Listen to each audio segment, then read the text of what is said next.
She was sitting alone by the window when they started laughing. A plus-sized woman, quiet, head down, pretending she couldn't hear the sharp whispers cutting across the coffee shop like a blade. Nobody moved. Nobody said a word. Except one man. A mechanic with grease still under his fingernails walked straight to her table, pulled out a chair, sat down, and asked loud enough for the entire room to hear, "Mind if I have coffee with the most confident person in this room?" What he didn't know was that the woman he just defended was worth $3 billion, and she had been waiting her whole life for someone exactly like him. Like this video and drop your city in the comments. I want to see how far this story travels. The morning started like every other Tuesday. Riker Hale was already running late. He'd burned the scrambled eggs, again, and spent 7 minutes hunting for Milo's left sneaker, which turned out to be under the bathroom sink for no reason anyone could explain. Milo had offered the theory that the shoe probably walked there on its own, which was exactly the kind of logic a 7-year-old applied to the universe, and Riker had neither the time nor the energy to argue with it. "Backpack," Riker said, pointing. "Got it." "Lunchbox." "Got it." "Did you actually brush your teeth, or did you just run the water and hope I wouldn't notice?" Milo's pause was a full second too long. "Both?" Riker grabbed the lunchbox off the counter, pressed it into his son's arms, and steered him toward the door by the shoulders. Outside, the Seattle morning was doing what Seattle mornings did in late October. Gray sky, low cloud cover, the kind of cold that didn't bite so much as settle into your bones and make itself comfortable. Their breath fogged in the air as they crossed the small driveway to Riker's truck, a 2009 Ford F-150 with a cracked rear bumper and a heating system that worked about 60% of the time. The other 40% you wore your jacket inside the cab. Today was a 40% morning. "Dad?" "Yeah." "Are we going to be late?" "Probably." Milo considered this. "Mrs. Paulson gives you a look when I'm late." "I know." "A real bad look." "Milo, I know." They pulled out of the driveway and merged into the slow crawl of morning traffic, taillights blurring red through the fog. Riker had one hand on the wheel and the other around a travel mug of coffee he'd poured too fast and slightly spilled on his wrist. The radio was on low, some traffic report about a fender bender on I-5 that had already backed things up past the bridge. He switched it off. He dropped Milo at school with 4 minutes to spare, watched him sprint across the wet sidewalk with his backpack bouncing against his spine, and waited until the boy disappeared through the front doors before pulling away from the curb. Riker worked at Ballard Diesel and Fleet Repair, a shop owned by a guy named Dennis, who was 63 years old, perpetually suspicious of anyone under 40, and made the best green chili he'd ever tasted. The job paid well enough. Not comfortably, not easily, but well enough. Enough to cover the mortgage on the small house in North Beacon Hill that he and Milo shared. Enough to keep the lights on. Enough to buy Milo new sneakers when the soles separated and decent groceries most weeks, and not great groceries some weeks. It was a life held together with competence and routine and very little breathing room. He'd been doing it for 3 years. Since Claire. He didn't think about Claire much before 9 in the morning. He'd made that a rule. The shop didn't open until 8, and he had 40 minutes. On the third Tuesday of every month, he stopped at Anchor and Grounds, a coffee shop on the edge of Fremont that had been there since before the neighborhood got expensive, tucked between a dry cleaner and a used bookstore, like something that refused to be gentrified. The coffee was strong and honest. The pastries were good. The space was warm in a way that felt accidental rather than designed. Exposed brick, mismatched chairs, windows that fogged along the bottom edges on cold mornings. He pushed through the door and got in line behind a woman in a rain slicker. The place was full. Morning rush, most tables occupied, the low hum of conversation and espresso machines, and someone's laptop playing jazz. Riker ordered a black coffee and a plain croissant, paid cash, and looked around for a seat. He found one at the counter along the far wall, between a guy typing on a laptop and an empty stool, and settled in. That's when he noticed the table by the window. There were 4 of them, 3 men and a woman, all somewhere in their mid-30s to mid-40s, all dressed the way certain people in Seattle dressed when they wanted you to know money was involved without them having to say it directly. Expensive fleece. Good shoes. The kind of casual that cost several $100s. They had the look of people who'd come from or were heading to something corporate, probably a meeting, probably in one of the glassy buildings that had started appearing all along the waterfront in the last decade. They were laughing, not the regular kind, the kind that was aimed. Riker tracked the direction of it before he understood what he was hearing, the table nearest the window. A woman sitting alone, slightly apart from the morning crowd, with a ceramic mug in front of her and a closed leather journal on the table. She was looking out the window, or pretending to. Her shoulders were pulled slightly inward, the way people's shoulders moved when they were making themselves smaller without consciously deciding to. She was plus size, round face, dark hair pulled back loosely, wearing a charcoal sweater and no jewelry he could see. She looked like someone who had gotten up and come here expecting nothing more than a quiet morning and a cup of coffee. She looked like she was working very hard to appear unbothered. The group by the pillar wasn't being quiet. "I'm just saying," one of the men said, mid-40s, close-cropped hair, the kind of guy who had probably played lacrosse in college and still thought about it. "Some people really don't think about how they look in public." The woman beside him made a face that was trying to be sympathy, but landed somewhere closer to disgust. "It's a coffee shop, not a gym, but still, some self-awareness would be nice." Another man, younger, leaned forward and said something low that Riker didn't catch, and the group laughed again. The woman with the coffee glanced briefly in their direction, just a flicker, and then looked back at the window. Riker watched this. He felt his jaw tighten, that specific tightening he got when something was wrong and he was calculating whether it was his business. He was not, by nature, a confrontational person. He fixed engines. He drove carpool. He made mediocre scrambled eggs and argued with a 7-year-old about dental hygiene. He did not, as a general habit, insert himself into situations. But he watched the woman's shoulders, the careful stillness of someone absorbing impact and refusing to show it. The way her hand had moved slightly to her mug and wrapped around it, not to drink, just to hold something. Riker had a sister. He'd watched her navigate rooms her entire life with that exact posture. He got up. He was only half aware of deciding to. One moment he was on the stool, and the next he was crossing the room, coffee in hand, moving toward the window table. He didn't have a plan. He had exactly one thought, which was that no one else was going to do this. He pulled out the chair across from her and sat down. She looked up. Her eyes went wide.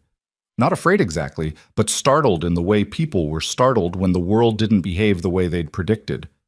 Riker set his coffee on the table and said, loud enough that it carried, not yelling, just not quiet, "Mind if I have coffee with the most confident person in this room?" It landed like a stone in still water. The table by the pillar went quiet. The guy with the coffee paused with his cup halfway to his mouth. The woman who'd made the face stopped mid-word. Riker did not look at them. He kept his eyes on the woman across from him. The whole cafe had dropped a half degree in volume. People at nearby tables were watching without watching. The woman stared at him. She had dark eyes, brown, almost black, and they were doing something complicated, running a very fast calculation, trying to figure out what angle this was, what he wanted, what the punchline was. "I'm Riker," he said. Like that was normal. Like he sat down at strangers' tables all the time. She didn't say anything for a moment, then slowly, carefully. "Sabrina." "Nice to meet you, Sabrina." He picked up his croissant and tore a piece off the end, completely calm, as if he'd planned this weeks in advance and was right on schedule. Behind him, he heard one of the men from the group say something quiet. Then a chair scraped. Then another. He didn't turn around, but from the change in ambient sound, he gathered the group was gathering their things and leaving, which he thought was the right call on their part. Sabrina watched them go. Then she looked back at him. "You didn't have to do that," she said. "Yeah." He took a sip of coffee. "You're right. A beat." "But," she said. "No but. I just said you were right." She blinked. "Then why?" "Because I wanted to." He shrugged one shoulder, and because I was tired of sitting over there watching it happen. She looked at him for a long moment. He couldn't read her expression precisely. There were too many layers moving at once, something like disbelief, something like suspicion, And underneath both of those, something that looked like it was trying very hard not to be relief. "You're going to want something," she said, not unkindly, evenly, like she was stating a fact about weather patterns. "People don't just, I want to finish my coffee somewhere warmer than that drafty counter." He glanced back toward where he'd been sitting. "And honestly, the croissant's better than it looked and I want to enjoy it. So," he settled back in the chair. "That's what I want." Sabrina looked at him. She pulled her ceramic mug closer. "You always this direct?" "Only before 8 in the morning," he said. "After that, I'm much more complicated." She almost smiled. It wasn't quite there. It was the territory just before a smile, the region where the face considers the possibility and doesn't fully commit. But it was something. They sat together for 22 minutes. He didn't ask what she did. She didn't ask what he did. He talked about Milo, briefly, the way he always mentioned Milo briefly with strangers, just enough to explain why he'd needed to leave in a specific direction at a specific time. She asked the boy's age with what seemed like genuine curiosity, and when he said 7, she said, "That's a good age," and then caught herself, like she hadn't expected to say it out loud. She was guarded. He noticed that. Not cold, guarded. Like someone who'd had conversations go sideways enough times that she arrived to every new one with her hands already in a defensive position. She chose her words carefully. She watched his face when he talked in a way that was more than casual. She was reading him, running assessments, deciding how much was safe. He didn't take it personally. Some people were built that way by circumstance. When he got up to leave, he said, "Good to meet you, Sabrina." And she said, "You too." And he walked out into the gray October morning and got in his truck and drove to work. He fixed 2 turbocharged diesel engines that day, changed brake pads on a fleet van, had an argument with Dennis about the merits of a new diagnostic software that Dennis refused to believe could be better than his own 4 decades of accumulated intuition, ate a sandwich in the shop at noon, picked Milo up from school at 3:15. He thought about Sabrina twice, just twice, which he thought was reasonable. He thought about the way her shoulders had been pulled in before he sat down, and the way they'd shifted afterward. Not dramatically, not visibly to anyone who hadn't been watching, but they dropped maybe an inch. He noticed that. He also thought about the look on her face when he'd given his reason for sitting down. Not a speech, not a performance, just because I wanted to, and because I was tired of watching. He'd expected that to land as insufficient. He'd expected her to push back, demand a better reason, find the hidden motive that she was clearly looking for. Instead, something in her expression had settled, like she'd run the diagnostic and the machine had come back clean. He didn't know what to do with that. He didn't do anything with it. That was the sensible choice. Sabrina Knox did not go back to her office immediately after the coffee shop. This was notable because she went to her office immediately after everything. She had, on one memorable occasion, left her own birthday dinner early to take a call from a contract attorney in Singapore. She worked the way other people breathed, continuously, instinctively, without much deliberation. Her assistant Priya had once told her that if Sabrina ever stopped working, she'd probably dissipate like fog, and Sabrina had found this funnier than she should have. But after the coffee shop, she sat in the back seat of her car and looked out the window for a while. Marcus, her driver, did not comment on this. He had worked for her for 4 years and had developed the professional quality of selective blindness. She thought about the mechanic. He hadn't known who she was. That was the first thing. He'd sat down across from her with coffee-stained fingers. She'd noticed, even through the initial shock, and spoken to her like she was a person who deserved to have someone sit across from her. Not like a prize, not like a challenge, like it was simply the correct and obvious thing to do. She'd been watching for the angle. She always watched for the angle. There hadn't been one. That was the second thing. She pulled out her phone, opened her notes app, and wrote his name. Riker. Then closed the app, then opened it again and deleted it, which was the rational thing to do. She was a 30-year-old CEO of Knox Systems, which built enterprise data infrastructure for 47 of the Fortune 500 companies, and had, as of last quarter's valuation, crossed $3 billion. She had been profiled in 6 national publications and 1 international one. She sat on the board of 2 nonprofits and 1 university advisory panel. She was, by most measures that mattered in the world she operated in, Successful beyond the metrics she'd set for herself when she was 22 and building the first version of her platform in a studio apartment in Belltown. She was also, by the measure of having one single person look at her without a calculator behind their eyes, entirely broke. This was the part she never said out loud. The mockery in the coffee shop that morning hadn't surprised her. It happened, more rarely than it used to, but it happened. She had developed the city dweller's muscle of appearing not to hear. What had surprised her was the calculation she'd run in the moment, because she always ran it, and the fact that not one person in that room was going to say anything. She'd done the math on the room, and the math had come back as no. And then it hadn't. She stared at his name in her notes app for a long time before she deleted it. The following week, she went back to Anchor and Grounds on a Tuesday morning. She told herself this was coincidental.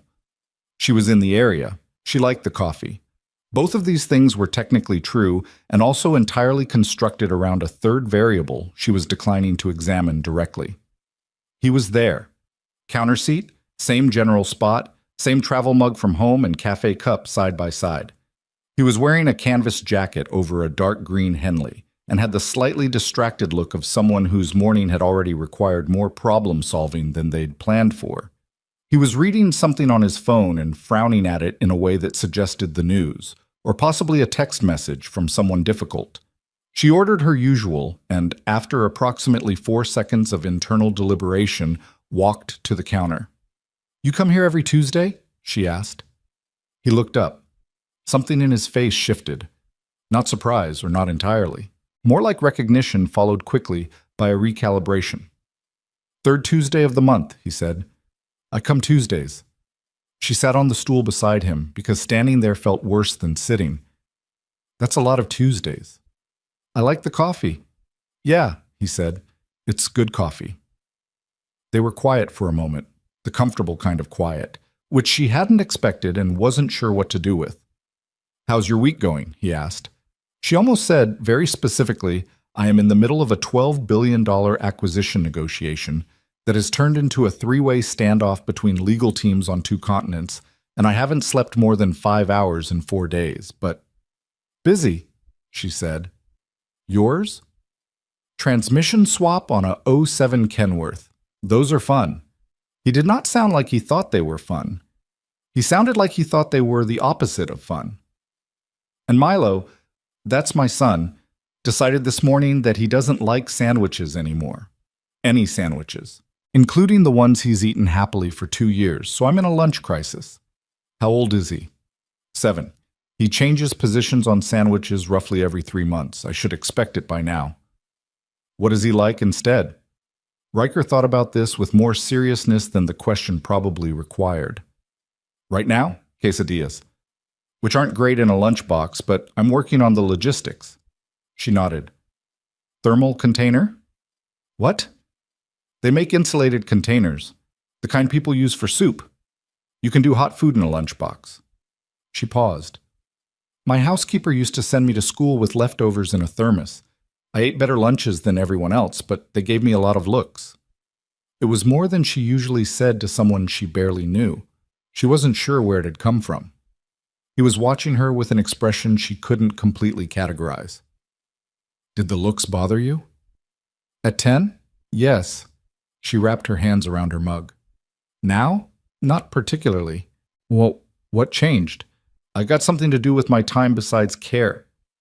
He seemed to think about that. "That's either very healthy or very sad," he said, "and I can't tell which." "Possibly both," she said. He smiled at that. A real one, unguarded, the kind that had something uncomfortable in it. Uncomfortable in the way genuine things were sometimes uncomfortable when you'd been operating without them for a while. She looked back at her coffee. They stayed for 40 minutes that time. She told him she worked in corporate management. This was true in the way that technically accurate things could fail to convey reality. She managed a corporation, which was technically management.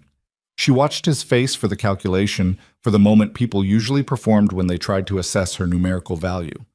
It didn't come. He told her about the shop, about Dennis and the diagnostic software argument that had apparently continued across 3 days. About how he'd gotten into diesel mechanics because his uncle had a truck repair place in Spokane, and he'd spent summers there as a teenager and found, to his surprise, that he liked understanding how large broken things worked. "There's something honest about an engine," he said. "It's either running or it isn't. You can figure out why. The problem has an answer." "Unlike people," she said. "Very unlike people," he agreed. She drove back to the office and told Priya to hold her 9:30 15 minutes. Priya did not ask why. She had learned not to ask why when Sabrina had that specific look on her face, the one that said a variable had entered the equation that wasn't on the spreadsheet. They met 3 more times at the coffee shop over the following 3 weeks. Each time was officially a coincidence, except that by the 3rd time they had both stopped pretending. She moved around her Tuesday morning schedule to arrive between 7:45 and 8. He stayed a few minutes longer than he needed to. Neither of them pointed this out. She learned things about him gradually, the way you learn things about places, not through description, but through accumulated detail. She learned that he had a working knowledge of Milo's entire social ecosystem, every friend, every conflict, every evolving preference, and held it with the same careful attention he gave to engines. She learned that he was funny in a dry, reluctant way, jokes that arrived without announcement and were gone before you fully registered them. She learned that he had been through something that he didn't talk about directly, but that was visible in the negative spaces of what he said, a hesitation, a way of not finishing certain sentences. She did not push. She understood negative spaces. He learned things about her too, she could tell. He was a quiet observer, Riker. He noticed things without making a production of noticing. She caught him twice tracking her posture when she talked, the way she straightened when she shifted into problem-solving mode, the way she pulled back when conversations got personal. He didn't comment on these observations. He just adjusted slightly in response to them, gave her more room when she needed it, less silence when she was spiraling into her own head. This was disorienting. She was used to being read wrong. She was used to being read correctly for the wrong reasons. People who identified her patterns in order to work around them, to get to the money or the influence faster. Riker read her and then just accommodated it. No angle, no extraction. He simply registered that this was how she operated and treated it as information rather than a problem to solve. She didn't know what to do with him. The 4th Tuesday, she arrived at the cafe to find him already there, but not alone. At the table beside his counter seat, a small boy sat with a hot chocolate and a library book, reading with his tongue slightly between his teeth. Milo. He looked up when she approached, assessing her with the frank and unself-conscious intensity that 7-year-olds applied to strangers. He had Riker's jaw and something else, something in the eyes that was searching and open in a way that was entirely his own. "You're Sabrina," he said. She blinked. "Your dad mentioned me?" "He said he had coffee with someone named Sabrina who knows about thermoses." Milo said this with the gravity of a person reporting important intelligence. "We got one. It works." Riker, sitting beside him, had the expression of a man who had underestimated the amount of detail a 7-year-old retains.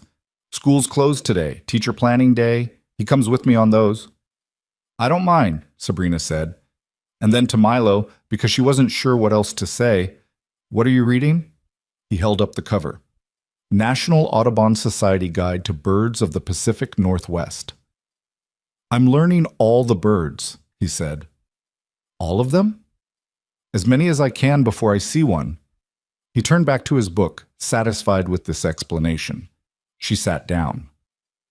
Milo talked to her with the specific unself-consciousness of children, which was either charming or terrifying depending on your relationship to being seen, and she found, sitting there with a bird guide open between them, that it was charming.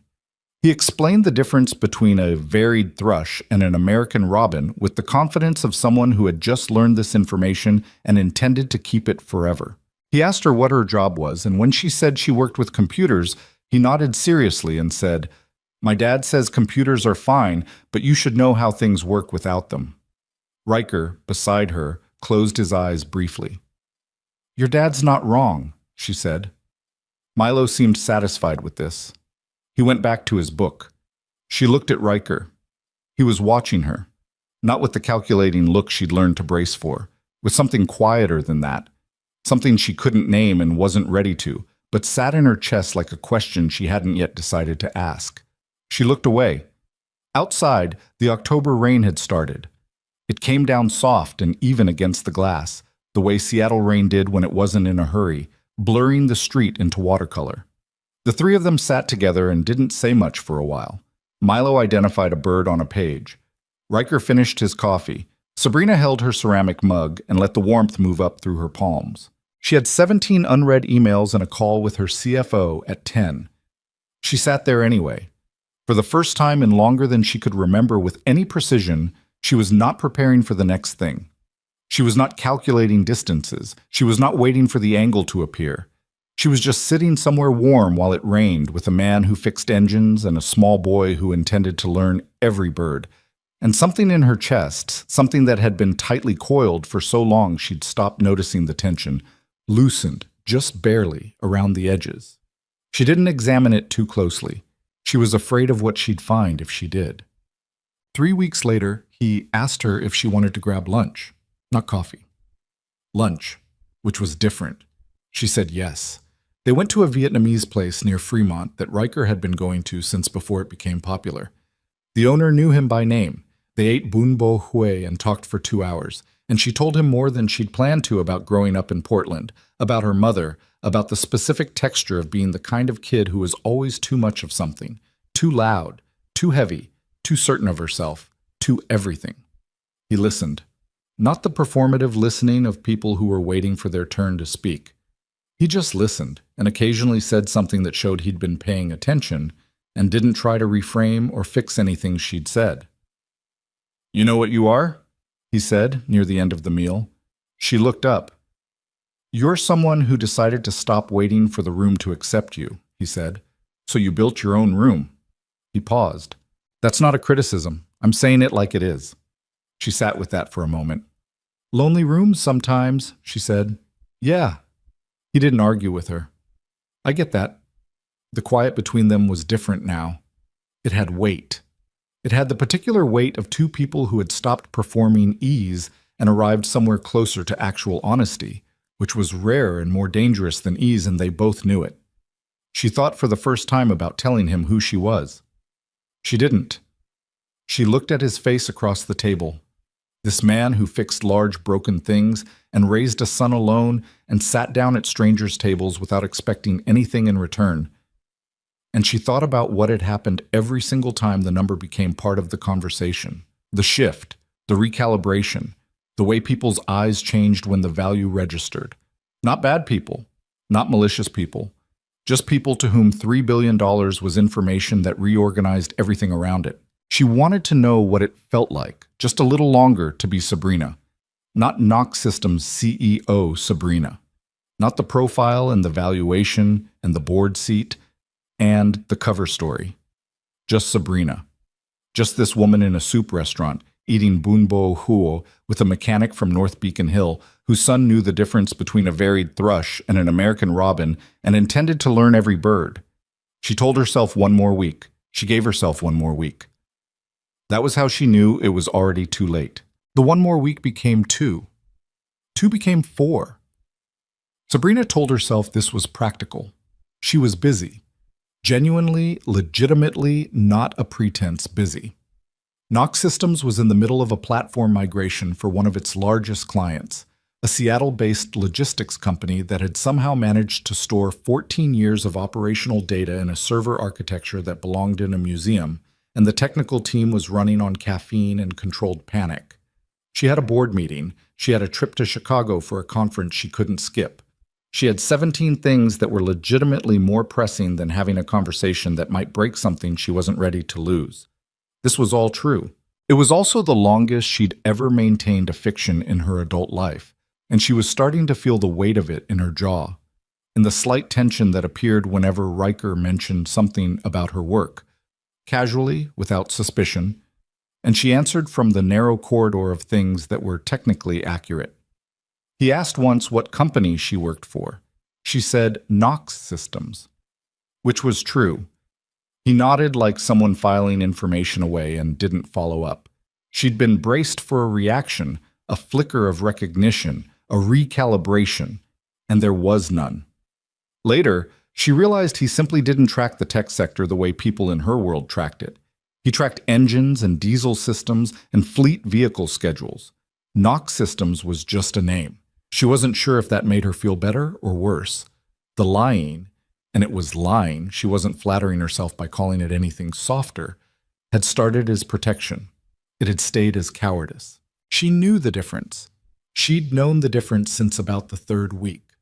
But the thing she kept circling back to, alone in her apartment at 10:30 at night with her laptop open and her second cup of coffee going cold on the desk, was that it was working. Not in a con artist sense, in the sense that she was, for the first time in a very long time, having conversations that didn't carry the weight of her net worth in them. Riker talked to her like a person. He disagreed with her when he disagreed, and he did disagree more than she'd expected, with the easy confidence of someone who'd never learned to be impressed by authority. He asked her questions that had nothing to do with acquisition strategy or market position. He wanted to know whether she'd grown up with siblings, whether she'd ever been camping, whether she liked the rain or just tolerated it the way everyone in Seattle pretended to enjoy it. She'd told him she genuinely liked it, and he'd looked at her with a kind of suspicious amusement and said, "Nobody actually likes the rain." And she'd said, "I do." And he'd said, "Prove it." And they'd ended up walking 2 blocks in a light drizzle without umbrellas while he listed every reasonable objection to rain as a meteorological phenomenon. And she'd counter-argued every single one, and she'd been laughing before she realized she was laughing, which hadn't happened in a while. That was the Tuesday she understood she was in trouble. Not trouble in the way trouble usually came for her. Deal-shaped, contract-shaped, something with a legal team and a resolution timeline. Trouble in the messier and more fundamental sense. The kind that didn't have an obvious fix and that she'd been specifically avoiding for 6 years, since the last time she'd let someone get close enough to rearrange something inside her. That time, the man had found out about the money 3 months in and changed completely overnight. Not cruelly, just differently. Like a filter had descended and everything she said or did passed through it and came out as currency. She hadn't let anyone close since. Until now. Which was spectacularly inconvenient. Well, the lunch at the Vietnamese place became a semi-regular thing. Not scheduled, but recurring. They ate at the counter sometimes, or got food to go and ate in Riker's truck because he had a lunch break with a fixed end and the sitting-down restaurant version took too long. She did not tell him that she had a standing lunch reservation at a rooftop restaurant 3 blocks from her office that her assistant had been quietly canceling every time she went to Fremont instead. Priya had not said anything, but the look Priya gave her on a Wednesday afternoon when Sabrina came back smelling like faux broth, that look was a full, articulate paragraph. "Not a word," Sabrina said. "I didn't say anything," Priya said. "That look said several things." "I have no idea what you're talking about." Priya handed her the afternoon message stack with perfect professional composure. "Your 2 o'clock has been moved to 3. Sabrina took the messages. At the bottom of the stack in Priya's handwriting was a small note that said simply, "He sounds different." Sabrina stared at it. "You have never met him. You laugh differently when you come back from those lunches." Priya didn't look up from her screen. "I have ears." Sabrina put the note in her desk drawer rather than the trash. She wasn't sure what to do with that either. The first time she met Milo outside the coffee shop, it was entirely unplanned. Riker had mentioned, offhandedly, that he was taking Milo to the Saturday market at Pike Place. Sabrina had mentioned, with equivalent offhandedness, that she occasionally went to Pike Place on Saturdays. Neither of them had proposed anything specific, and then Saturday morning arrived and she found herself there anyway, standing near the flower stalls with a paper cup of coffee and no particular agenda, and there they were. Milo saw her first. "Sabrina!" He said her name like it was a discovery, like he'd been looking for her on a list and found it. Riker, beside him, looked surprised and then unsurprised within the span of about 2 seconds. He had that quality, she'd noticed. The ability to recalibrate quickly without making a production of it. "Hey," he said. "Hey," she said.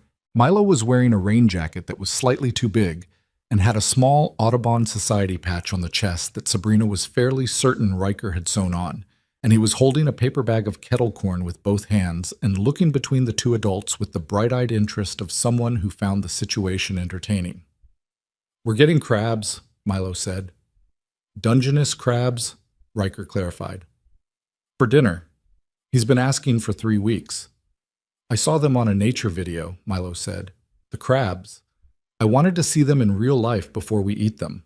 He paused, apparently finding no moral contradiction in this. "For research." Sabrina looked at Riker. Riker looked at her with an expression that said clearly, "This is the energy I'm working with every day." "Do you want to do research with us?" Milo asked her. She looked at the boy's open face, the total absence of agenda in it. No performance, no assessment. Just an invitation issued from the simple position that more people made most things better. "Yeah," she said. "Okay."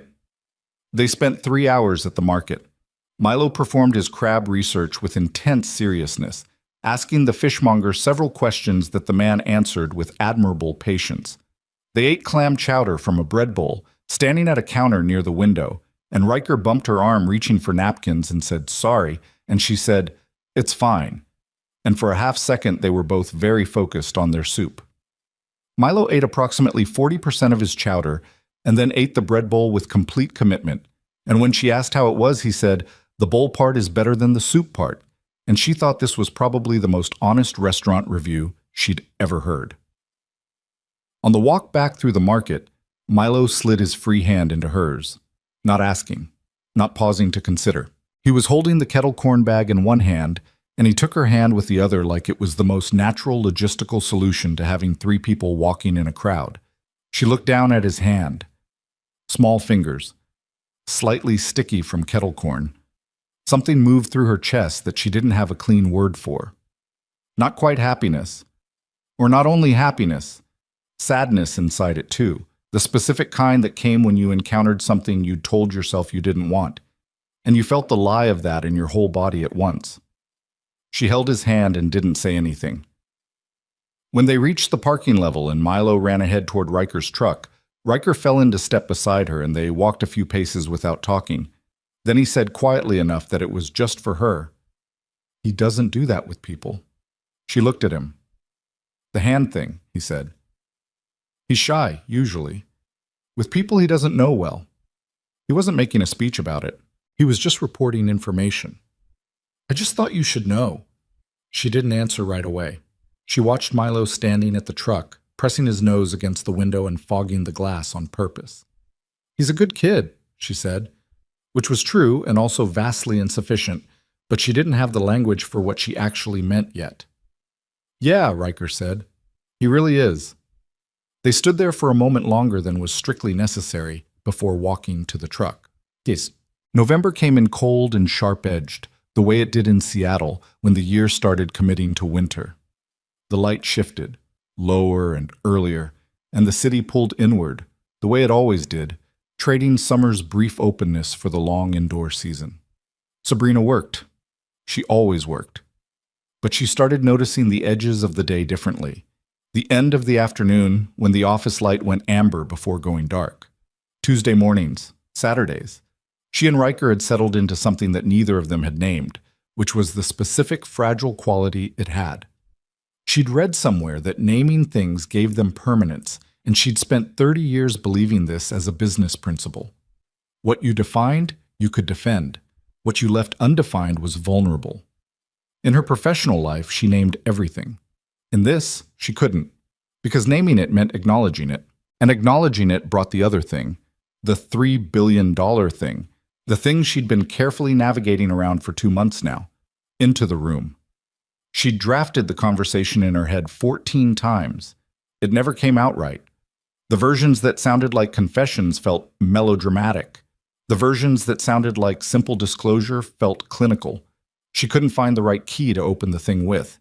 Every time she got close, some part of her calculated the aftermath, the shift in his eyes, the recalibration, and she pulled back.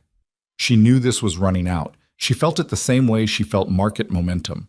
There was a window, windows closed. She just wasn't ready for what was on the other side. What? The situation she had not anticipated was Milo. Specifically, the way Milo had started treating her as a fixed piece of his universe. This had happened without any deliberate process on his part. It was simply the 7-year-old's version of logic. She was Sabrina. She was sometimes there. She knew about thermoses and bird identification. She held his hand at the market. Therefore, she was part of things. He texted her once through Riker's phone. The text said, "We saw a stellar jay today. It's blue followed by a photograph taken from the kitchen window, slightly blurry, of a large blue bird on the back fence." She had stared at that photo for a long time. She wrote back, "That's a really good one. Did you write it down?" He wrote back, "Yes, in my book.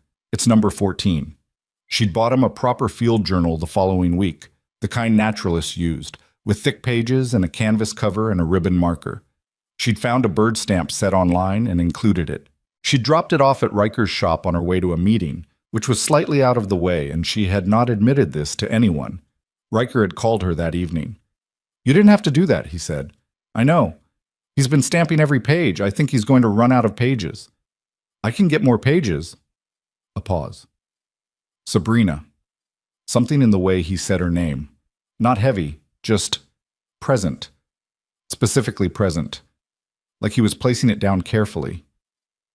"Yeah," she said. "I don't..." He paused. She heard him shift, the creak of what was probably the couch. "I'm not very good at this part. Saying things that are..." He stopped again. "You don't have to say anything," she said, which was what she always said when conversations approached the thing she was afraid of, her default evasion. "I know I don't," he said. "I want to." She was quiet. "I like spending time with you," he said. "That's the thing. I wanted to say it plainly because I don't think I have, and you probably deserve to hear it out loud." She closed her eyes. She was standing in her kitchen, marble countertops, professional-grade appliances, a view of the city at night that cost what Riker probably made in 3 years. She was standing there in cashmere socks holding her phone, and what she felt was the particular ache of someone who was, in this moment, genuinely happy and also very aware of the thing that was going to complicate the happiness, and unable to stop either. "I like it too," she said. "The time." "Okay," he said, simply, like that was enough. Because for him, right now, it was. She thought, tell him. She thought, not tonight. She hated herself for choosing the second one. "I'll see you Tuesday," she said. "Yeah," he said. "Tuesday." She hung up and stood in her beautiful kitchen for a long time, looking at the city lights, thinking about a man who said things plainly when he wanted to say them, and a small boy who had filled 13 pages of a field journal with bird stamps, and the growing distance between who she was letting herself be and who she actually was. She'd built knock systems from one laptop and a sublet desk and a credit card she shouldn't have maxed out. She'd made the hard calls. She'd been in rooms where she was underestimated in 11 different ways simultaneously, and she had held her ground every single time. She was afraid of a conversation with a mechanic from North Beacon Hill. Not of him, of what she stood to lose. Which was, she realized, the most honest thing she'd felt in months. She pulled out her phone and looked at the stellar jay photograph again. The slightly blurry blue bird on the fence, Milo's kitchen window slightly fogged at the corner. She put the phone down. Tuesday, she thought. She'd tell him Tuesday. She didn't tell him Tuesday. Tuesday came and went the way good intentions often did, absorbed by the friction of actual life. Milo had a stomach bug that kept Riker up half the night before, and he showed up to Anchor and Grounds looking like someone who'd been awake since 3 a.m, which he had. He drank his coffee in the particular exhausted silence of a parent running on fumes, and she sat beside him, and they talked about nothing complicated, and the moment she'd been building toward in her head, the careful speech, the honest disclosure, the thing she owed him, felt wrong in the context of his tiredness. She told herself she'd do it when the time was better. She was running out of better times, and she knew it. The charity gala was Sabrina's idea originally. Knox Systems was a founding sponsor of the Pacific Northwest Tech and Community Initiative, a nonprofit that funneled money into digital literacy programs in low-income schools across the state. Every November, they held a fundraising gala at the Cascade Ballroom downtown. Formal event, dinner, award ceremony, the full production. She attended every year. She'd sat at the head table every year for 6 years. Her name was on the program cover. She had not thought about any of this when she mentioned it to Riker. She had in fact been thinking about none of the relevant details whatsoever. She'd been thinking about the fact that she wanted to see him in something other than a canvas jacket, which was a feeling she'd had for a couple of weeks and had not examined too closely. The gala had come up in conversation the way things came up when you were around someone often enough that your life started leaking into sentences without planning. "There's this dinner thing," she'd said on a Wednesday, eating sandwiches from a deli near his shop during his lunch break. "Annual fundraiser, kind of formal. I have to go, but it would be better with company." He'd looked at her sideways. "So, formal, how formal?" "Suit formal." "I have a suit." "Okay." A pause. He finished half his sandwich. "Is this a date?" She'd been aware of her heartbeat in a way she usually wasn't. "Do you want it to be?" He'd thought about it, which she'd appreciated. The fact that he'd actually considered it rather than just deflecting. "Yeah," he said. "I think so." "Then it's a date," she'd said. She had driven back to the office running through everything that could go wrong with a very specific and catastrophic clarity. She'd called Priya immediately. "The gala," she said. "The Knox Systems gala," Priya said. "Is there any way? You're the presenting sponsor. Your photo is on the program. You're receiving the Community Leadership Award. There is no way." Sabrina had sat in her car in the parking garage for 4 minutes. "Okay," she'd said. "Should I be concerned?" Priya asked. "No." A beat. "Maybe. I'll handle it." She had planned, genuinely and sincerely planned, to tell him before the gala. She had a full 2 weeks. 2 weeks was enough time. She'd get coffee, she'd sit down, she'd say, "There are things I haven't told you about my work, and I want to correct that. And here's why I didn't say it earlier, and I'm sorry it took this long, and I understand if that changes things." Straightforward, honest, adult. What actually happened was that every time she built up to it, something flinched. A specific part of her that had been managing this particular vulnerability for a very long time went tight and quiet. And the moment passed, and she let it pass. And then there were 3 days until the gala, and then 2, and then the morning of. The morning of, she woke up at 5:30 with the full weight of what was about to happen sitting on her sternum like something physical. She lay there for a few minutes, running through it. He'd walk in, he'd see the screens, he'd see her name. He'd calculate the distance between what she'd told him and what was real, and that distance was going to look, from where he stood, like deception. Because it was. She got up and called him at 6:15. He picked up on the 3rd ring, sounding awake, but only just. "Hey! Hey!" She was standing at her window. The city below was quiet and gray in the early morning, the kind of Seattle quiet that only existed before 7. "Are you still coming tonight?" "Yeah, of course." A pause. "You okay?" She stopped. This was it. This was the moment, right here, 6 in the morning, with the city spread out below her and time still to correct the course. "I need to tell you something about tonight." "Okay." She opened her mouth.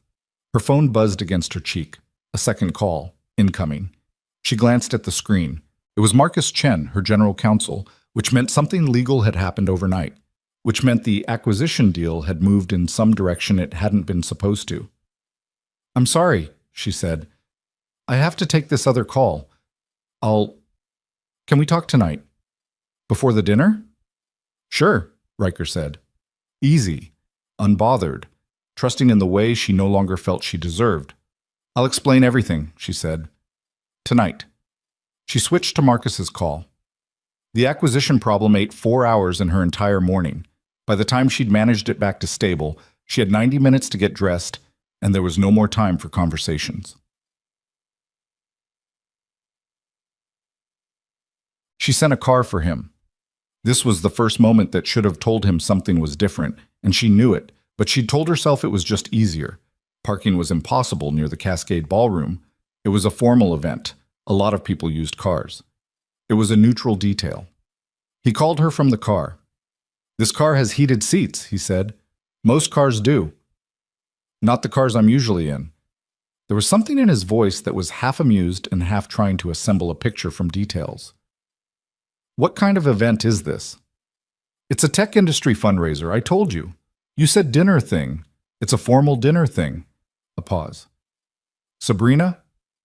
I'll explain everything when I see you, I promise. She was standing in the lobby of her building in a burgundy dress that had cost more than his monthly truck payment, and she was aware of this, and she was aware that she'd been making choices for 2 months that all pointed in the same direction, and the direction was here. He arrived. She watched him come through the lobby doors and felt two things simultaneously. The simple, unfiltered fact that he looked good.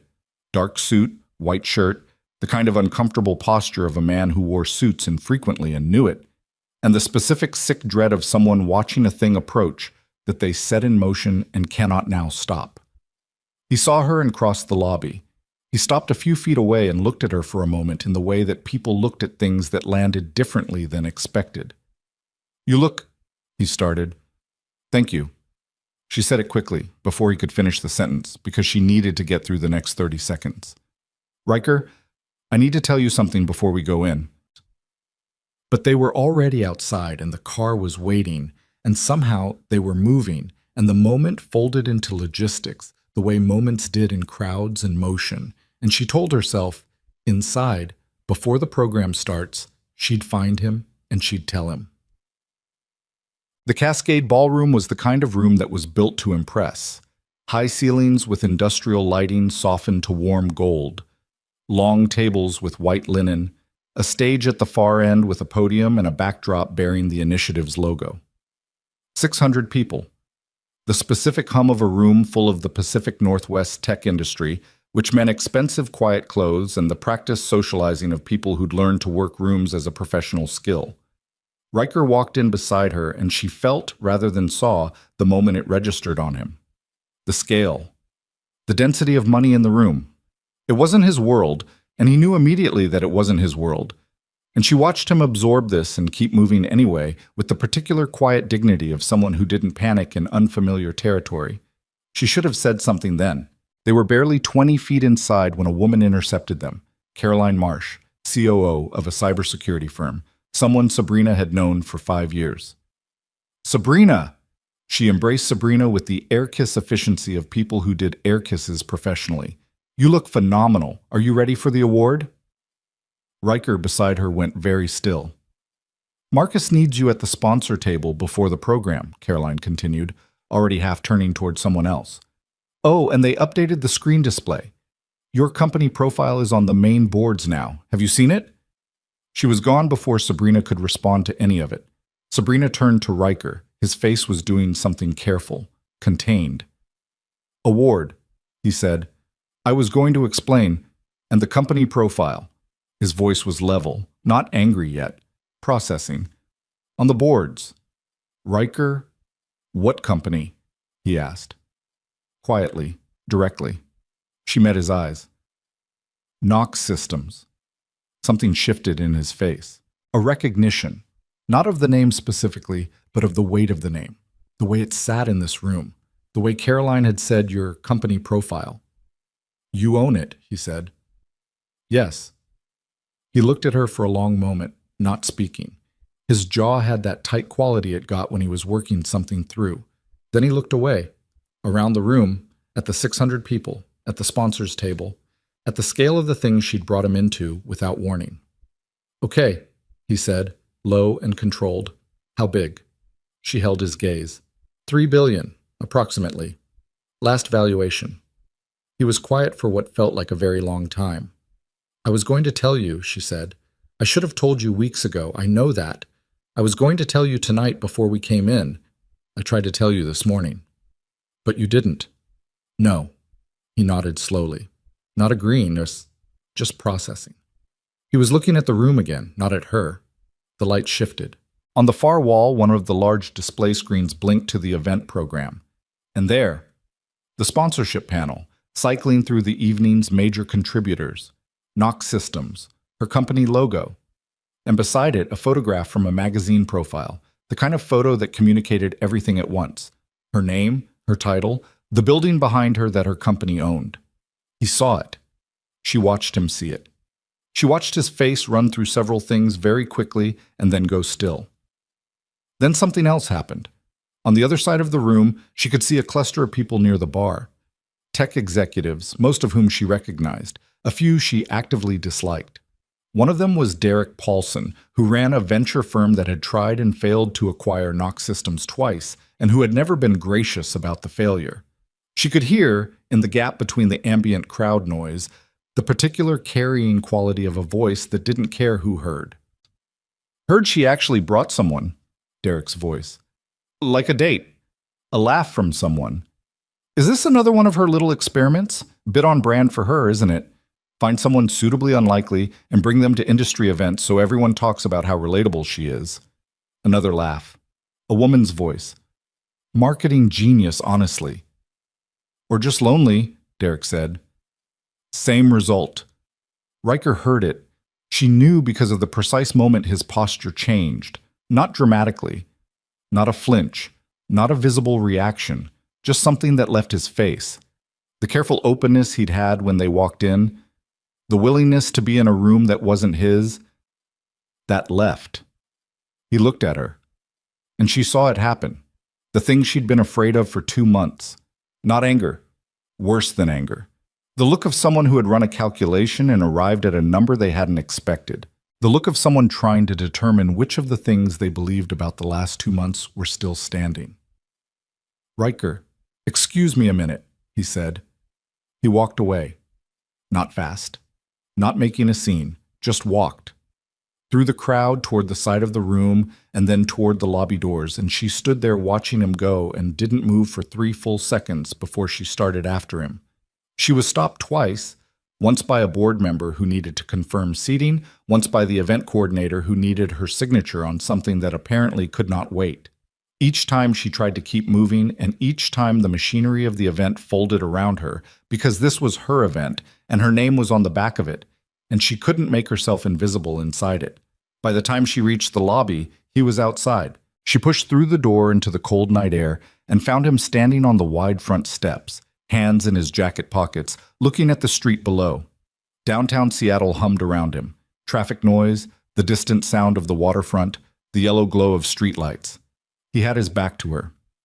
Riker. He turned. His face had the quality of someone who had made a decision and was standing behind it. Were you laughing? He asked. With them. Is that what the last 2 months were? No. The word came out hard and fast because it was the truest thing she'd said all evening. Absolutely not. Because that's what it looks like from here. His voice was controlled, but there was something underneath it. Something that was not anger so much as a deeper, older hurt. The kind that came from a specific direction. It looks like I was something you were doing. An experiment. A story. That is not what happened. You hid $3 billion from me for 2 months. I hid that I had money, because every time anyone has known about the money, she stopped. Tried again. I wasn't running an experiment. I was trying to find out what it felt like to have one conversation that didn't have a price tag on it. He looked at her steadily. So you used me to feel normal. It landed exactly where he'd aimed it. She wanted to argue with it. She stood there in the cold in her burgundy dress, and she tried to find the counter, and she couldn't, because he wasn't entirely wrong.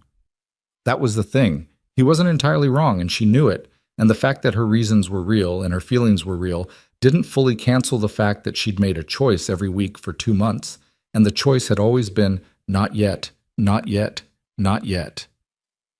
I was afraid, she said. That's not an excuse. It's what's true. Afraid of what? Of you looking at me differently. Her voice came out less steady than she wanted. It happens every time. And I didn't want it to happen with you. Something in his face shifted. A brief internal movement, something that wasn't hard anymore. But he pulled it back. I have a son, he said. He made you a bird list. He holds your hand in public. He trusts people about once every 3 years, and he trusted you, and... He stopped, ran a hand over his jaw. I needed to know who you were. That's not about money. That's basic. I know. Do you? He looked at her. Because from where I'm standing, You decided what I got to know and didn't get to know for 2 months. And now I'm standing outside a ballroom where half the people in that room apparently know something about you that I didn't. And I'm the one who looks like an idiot. You don't look... I feel like one. His voice cracked slightly on the last word. Just slightly. It was the most unguarded thing she'd heard from him, and it cut her exactly because of that. And I don't usually let myself feel like an idiot. I'm careful about that. I've had to be careful about that. The last sentence carried something specific. She heard it. She wanted to ask. She wanted to reach for it, the thing he'd just half said, the shadow of a history he'd never told her. She didn't. She'd used up her standing to ask him for things tonight. He looked at her for one long moment. Then he looked at the street. I need to go, he said. Riker, not tonight. He said it without heat, just definitively. Not tonight. He walked down the steps. She watched him reach the street, flag a cab with the economical gesture of someone who hadn't planned to need one, and get in. The cab pulled into traffic and disappeared around the corner, and she stood there on the steps of the Cascade Ballroom in the cold, in a dress she'd bought for this evening, with 600 people inside waiting for her.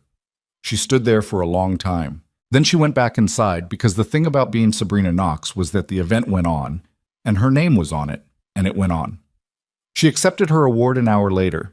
She said her prepared remarks about community and investment and the importance of equitable access to technology. She thanked the right people. She smiled at the right moments. She was, by every external measure, composed and present and exactly where she was supposed to be. Priya, seated 2 chairs to her left, watched her with the careful eyes of someone who understood precisely what composed and present was costing tonight. Sabrina did not look at the empty seat she'd saved at her table. She looked at it once, by accident, near the end of the evening, and looked away again immediately and picked up her water glass and held it for a moment before putting it back down.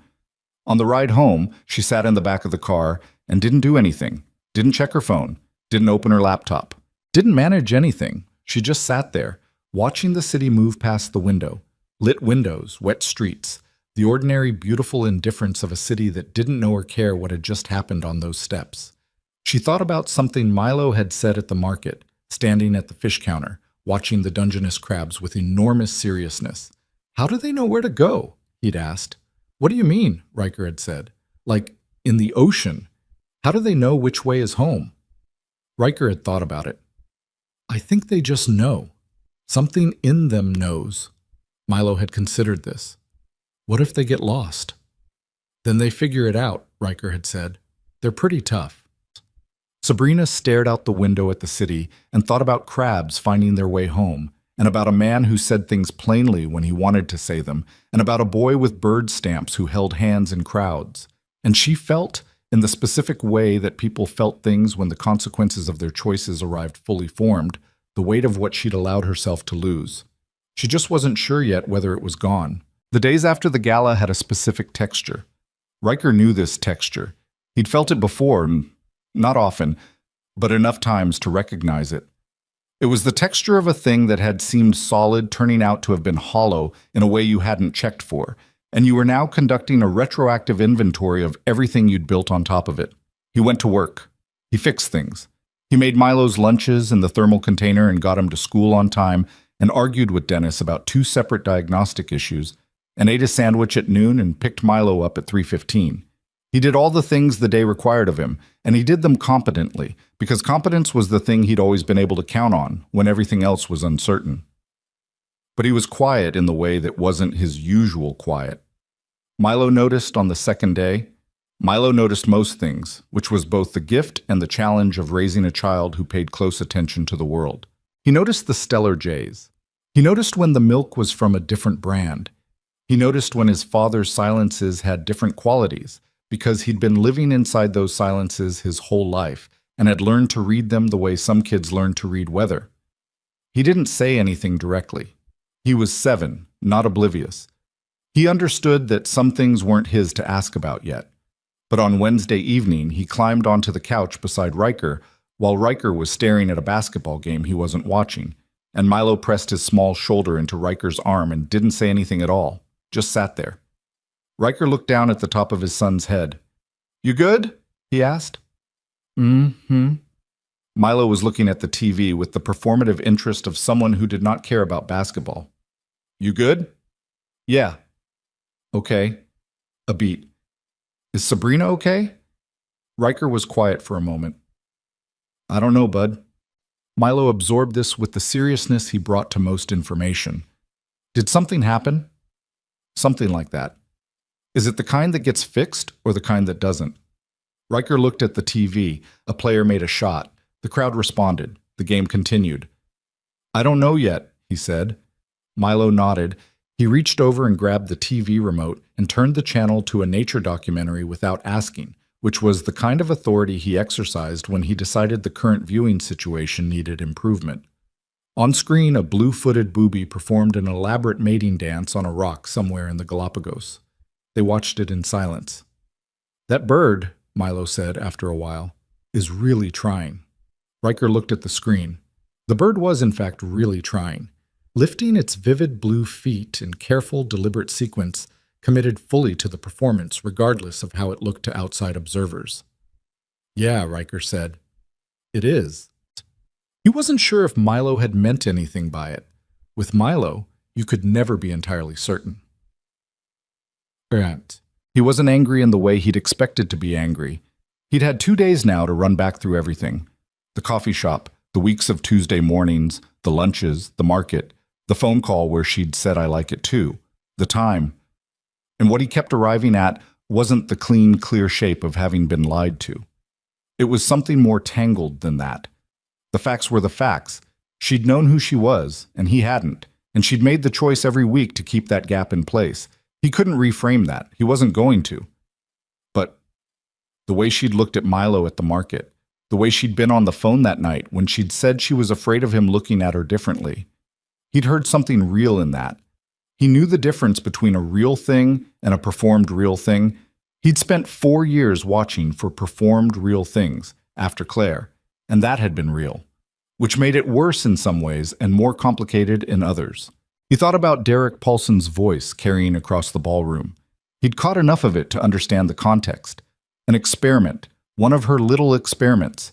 He'd stood there holding that and let it sink in, and his first response had been visceral, because it touched something specific in him, the old wound of the person who gets to be someone else's object lesson, someone else's interesting story. He'd been that person before, in a different context, and he'd sworn a long time ago he wouldn't be it again. But then he kept thinking about her face on those steps, and there was nothing performed about that face.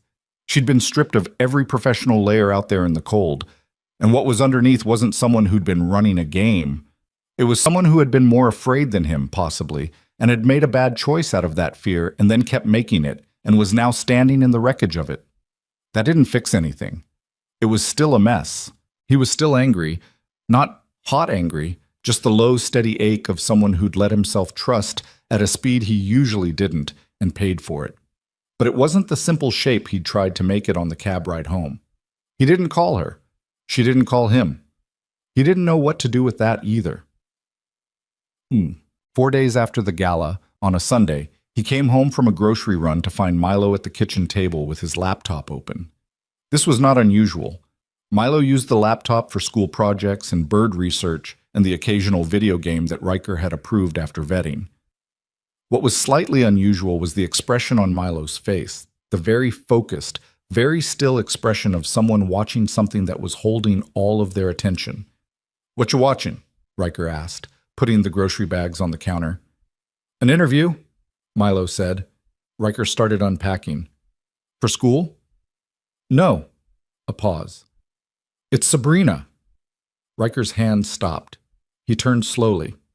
On the screen, clearly pulled from some news archive, the resolution had that slightly compressed quality of older streamed video, was a woman sitting across from an interviewer in what looked like a professional studio. The woman was Sabrina, though younger, maybe 24, 25. Her hair was longer and she was wearing a blazer that was slightly too formal for her, in the way things were too formal when you were young and trying to signal that you belonged somewhere. She looked like someone who had already accomplished things and was still learning to hold them comfortably. "Where did you find that?" Riker asked. His voice came out steady. "I looked her up," Milo said simply. after you said you didn't know if it was the kind that gets fixed.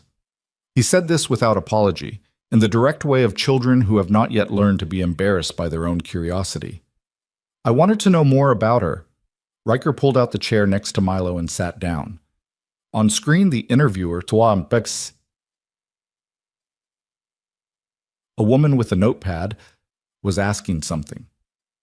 Riker caught the end of it. The criticism about whether your early success was built on connections rather than the product itself. How do you respond to that? Young Sabrina on the screen was quiet for a moment. She did the thing Riker had watched her do at the table in the coffee shop, the micro-assessment, the rapid internal calculation about how much to say. Then she seemed to make a decision. I grew up, she said on screen, being told in 100 different ways that I was too much and not enough simultaneously, too loud, too heavy, too certain, and the response most people expected was for me to shrink, make myself easier to be around. She paused. I never really learned to do that, which meant I got to this point in a straight line, but it was a very lonely straight line. The interviewer leaned in slightly. Lonely how? Every relationship I've had, Sabrina said on screen carefully, has changed the moment the company became real. The money became real. She shook her head. People stop seeing you. They see the number, and once that happens, she stopped. You can't unsee it. You can't go back to the conversation you were having before. That version of the relationship is just gone. The interviewer said something sympathetic. So yeah, Sabrina continued, I've had people tell me I'm hard to love, and I've spent a lot of time believing that, but I think it's more that I'm hard to see clearly. The number gets in the way. She looked directly at the camera for a second, not intentionally, just briefly, and in that second she looked her exact age in a way she usually didn't. I would give a lot, she said, to have one person know me before knowing what I'm worth. The clip ended. Milo looked at his father. Riker was looking at the screen, at the black square where the video had been, at the reflection of the kitchen window in the dark screen. He sat with it for a long moment, the full weight of what he'd just heard, the specific shape of the thing she'd been carrying, the exact architecture of why she'd done what she'd done. She wasn't hiding because she was playing a game. She was hiding because every time she hadn't hidden, she'd lost something. She'd told that to a camera years ago. She'd been carrying it since. She was scared, Milo said. Riker looked at his son. Of the same thing you're scared of, Milo said, with the guileless precision of someone who had not yet learned to soften hard truths. Somebody pretending. Riker was quiet. That's what happened with Mom, Milo said. Not accusingly, just saying the thing. You got scared that people were pretending, and then you stopped. He paused, choosing the word with visible effort. Letting people in. Riker stared at his kid. Milo looked back at him with calm, dark eyes, patient, like he'd been waiting to say this for a while and had simply been waiting for the right moment. How do you know about that? Riker asked. His voice was rough around the edges. Milo shrugged one small shoulder. I listen. To what? You. When you're on the phone with Uncle Pete. When you think I'm asleep. He looked down at the closed laptop. You said once that you were done trusting people who showed you one face and had a different one behind it. He looked up again. Sabrina was doing the same thing, because she was scared of the same thing. Riker put his elbow on the table and pressed his hand over his mouth and looked at his son, this small boy who collected birds and had been paying closer attention than he'd known, and felt something move through him that was complicated and heavy and also, at its bottom, clarifying. He'd been standing on the ballroom steps telling himself she'd used him, kept running the Derek Paulson version of the story through his head because it was cleaner and it let him be the wronged party without any obligation. But that wasn't the whole story. He'd known it wasn't the whole story by the time the cab turned the corner, and he'd chosen not to look at it directly, because looking at it directly meant acknowledging that her fear and his fear were cut from the same cloth. And if that was true, then walking away from her was just another version of the wall he'd been building since Claire. He was so tired of the wall. It had kept things out very effectively. It had also kept things out very effectively. She deserves to know you're not mad about the money, Milo said. You're not, right? It's not about the money. No, Riker said. It was never about the money. Then she doesn't know that. Milo said it simply, as if the logical next step was obvious, because to a 7-year-old it was. You should tell her. Riker looked at the closed laptop, at the dark screen. He thought about every engine he'd ever pulled apart. The principle he'd tried to explain to Milo once, sitting in the shop on a Saturday. The idea that a broken thing was not a useless thing. That the brake told you something about how it worked, and if you understood how it worked, you could fix it. And if you fixed it right, it was sometimes stronger at the brake than it had been before. Milo was watching him with the focused patience of a small person who had made his case and was waiting for the adult to catch up. "When did you get this smart?" Riker asked. Milo considered this. "I think I was just born like this," he said, which was probably true. Muck. Riker drove to Nox Systems headquarters on a Thursday morning. He had not called ahead.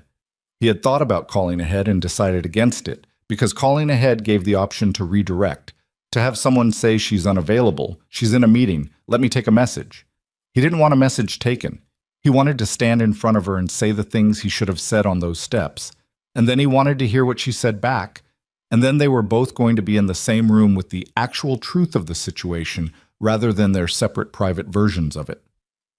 Nox Systems occupied the top 6 floors of a glass building on 2nd Avenue. He'd driven past it before without knowing. He knew now. He walked into the lobby. It was the kind of lobby that understood exactly what it was communicating. Clean lines, good materials, the hushed certainty of a company that didn't need to announce itself loudly because the building did it for them. A reception desk, a security panel, a young man in a blue blazer who looked up with the professional pleasantness of someone whose job was to manage the boundary between the world and the floors above it. "I'm here to see Sabrina Knox," Riker said. The young man's expression did not change, exactly, but something in it shifted into the particular register of someone applying a filter. "Do you have an appointment?" "No?" "Ms. Knox's schedule is... I know she doesn't have me on the calendar. Can you tell her Riker Hale is in the lobby?" A brief assessment. "What's this regarding?" He thought about how to answer that. "Tell her it's regarding something I should have said 4 days ago." The young man looked at him for a second, then picked up the phone. Riker waited. He stood in the lobby of her building and looked at the city through the glass and breathed. He wasn't nervous in the way he'd expected to be nervous. He was steady, which surprised him slightly. He felt the way he felt at the start of a difficult job, not relaxed, but settled, clear about what needed doing. Above him, 32 floors up, something was happening that he couldn't see. What was happening was that Priya had knocked on Sabrina's office door and opened it with the expression that meant she was delivering something that required careful handling. "There's a Riker Hale in the lobby," she said. "He says it's about something he should have said 4 days ago." Sabrina, who had been staring at a contract revision without reading it for approximately 40 minutes, went very still. "He's here," she said. "Lobby level, front desk." Priya's voice was entirely professionally neutral. Her face was not. Sabrina stood up, sat back down, stood back up. "You're going down there," Priya said. "I know." Or you could have him come up. She thought about that. About him stepping off the elevator into the corridors of Nox Systems, into the full official context of everything she was here. She thought about the lobby of the ballroom, about the way the room had reorganized itself around her identity the moment they walked through the door, about how that had gone. "I'll go down," she said. She took the elevator. 32 floors of watching the numbers descend. She'd ridden this elevator 10,000 times. This was the only time she'd been aware of each individual floor. The doors opened. He was standing near the center of the lobby with his hands loose at his sides, in his canvas jacket and work boots, and he looked exactly like himself, not dressed for this building, not trying to be, just standing there like a person who had a reason for being somewhere and was comfortable with that reason. He saw her. She crossed the lobby. They stopped a few feet apart. Neither of them said anything for a second. "Hi," he said. "Hi," she said.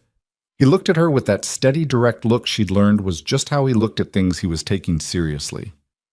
"I was wrong about some of it," he said. "Not all of it. You should have told me sooner. That part I'm sticking with." She held his gaze. "You're right about that part. But the other thing..." He stopped.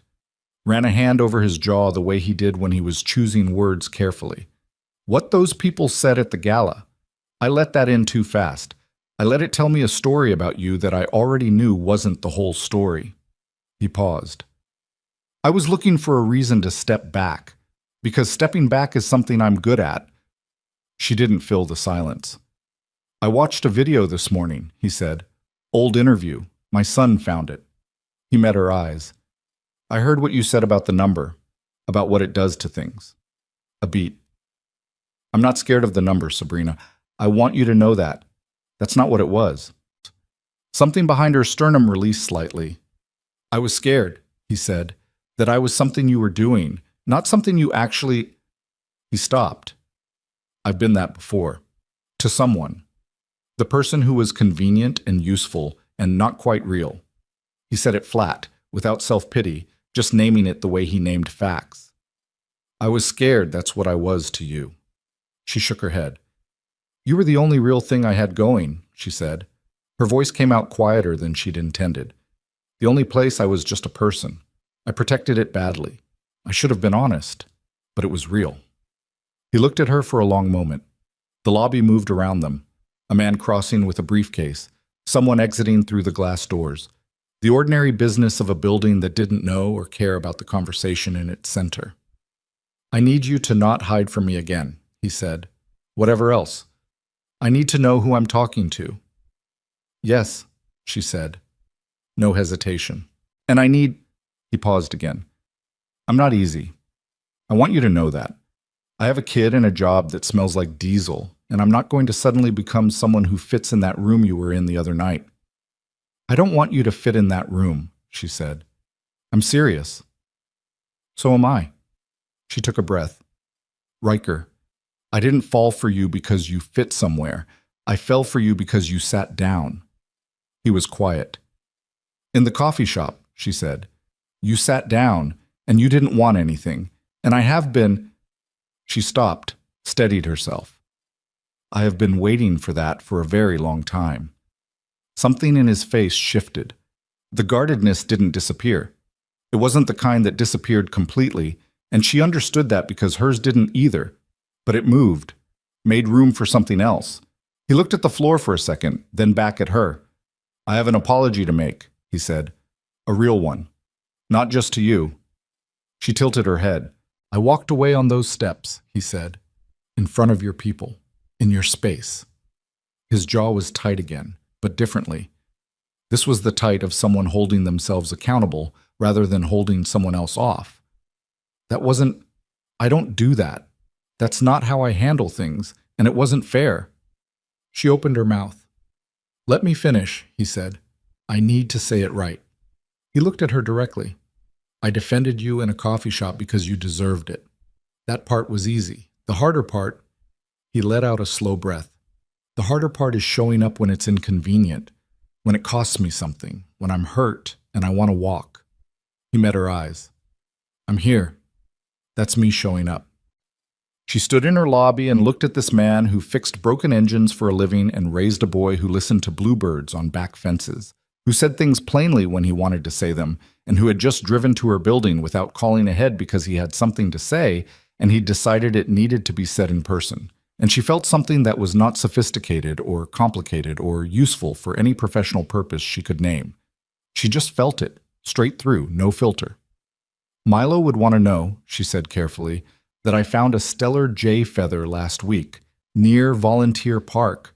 I didn't know what to do with it. Something in his face changed entirely. That boy, he said, is going to lose his mind. I kept it, she said, in my desk. I wasn't sure if he'd want it. Riker shook his head slowly, not in disagreement, just in the way of someone recalibrating around new information.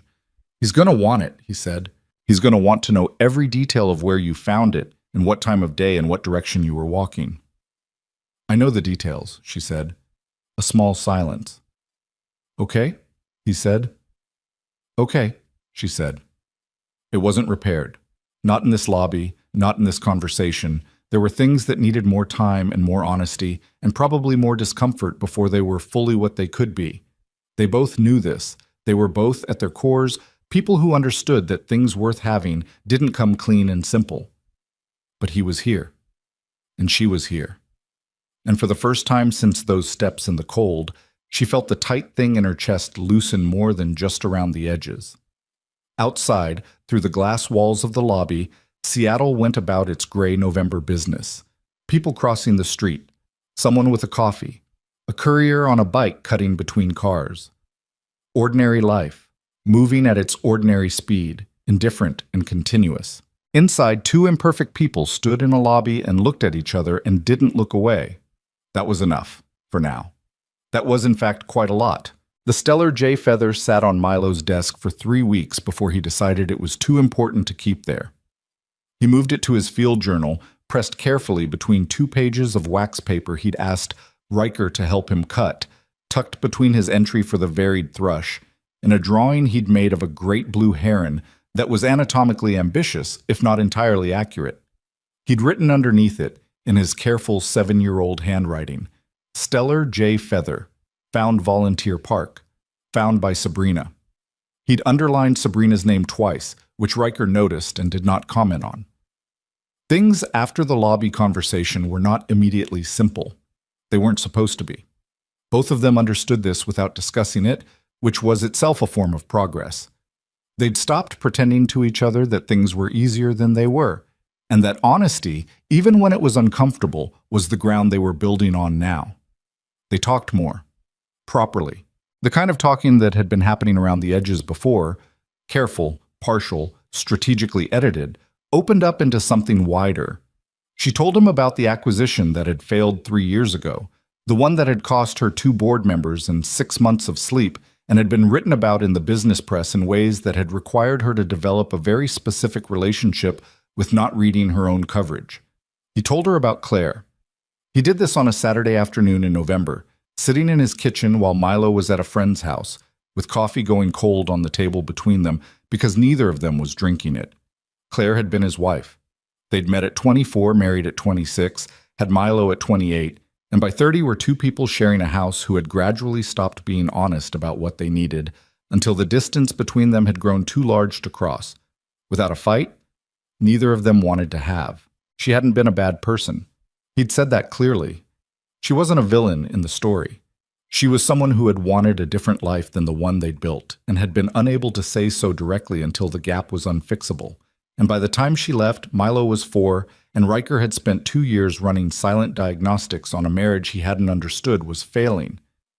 The worst part, he said, wasn't that she left. It was that I couldn't find where it had broken. I went back through everything, and I couldn't find the specific thing. He turned his coffee cup in his hands. With an engine, there's always a point, a specific failure. You find it, you fix it, you know what to watch for next time. He looked at the table. With her, I never found it, and for a long time that meant I was afraid to let anything get close enough to break again. Sabrina was quiet. Milo was the thing that made it okay, he said. Not easy, but okay. Because the job was clear. He needed things, and I provided them, and that was a system I understood. He looked up at her. You complicated the system. Sorry, she said. Don't be. He said it immediately, without hesitation. I needed the system complicated. She wrapped her hands around her own cup. I've been thinking about what you said, in the lobby, about showing up when it costs you something. Yeah. I haven't been good at that. She said it without softening.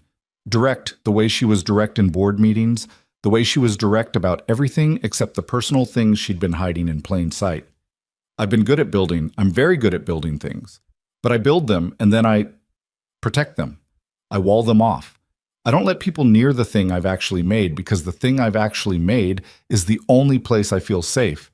And if someone damages it, then you lose the one safe thing, he said. Yes. So you protect it by never letting anyone in, which means it stays safe and also completely empty. She let out a breath.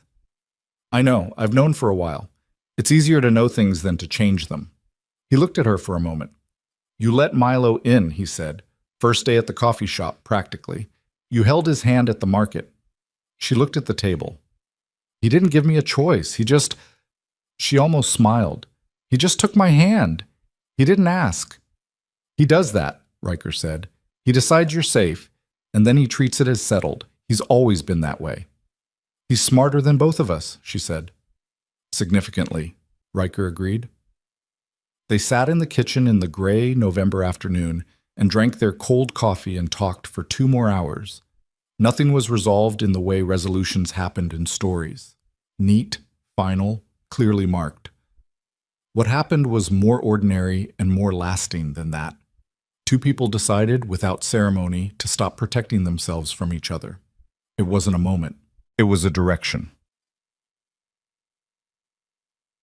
December came, and with it the particular Seattle winter that wasn't about snow so much as a specific quality of darkness and rain that settled over the city like a long exhale.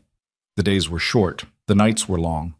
Milo added 4 more birds to his journal, a pine siskin, 2 dark-eyed juncos, and something that Riker insisted was a house sparrow, and that Milo insisted, with supporting photographic evidence, was a Eurasian tree sparrow, which was significantly rarer and more interesting, and which turned out after a very thorough investigation to be, in fact, a Eurasian tree sparrow.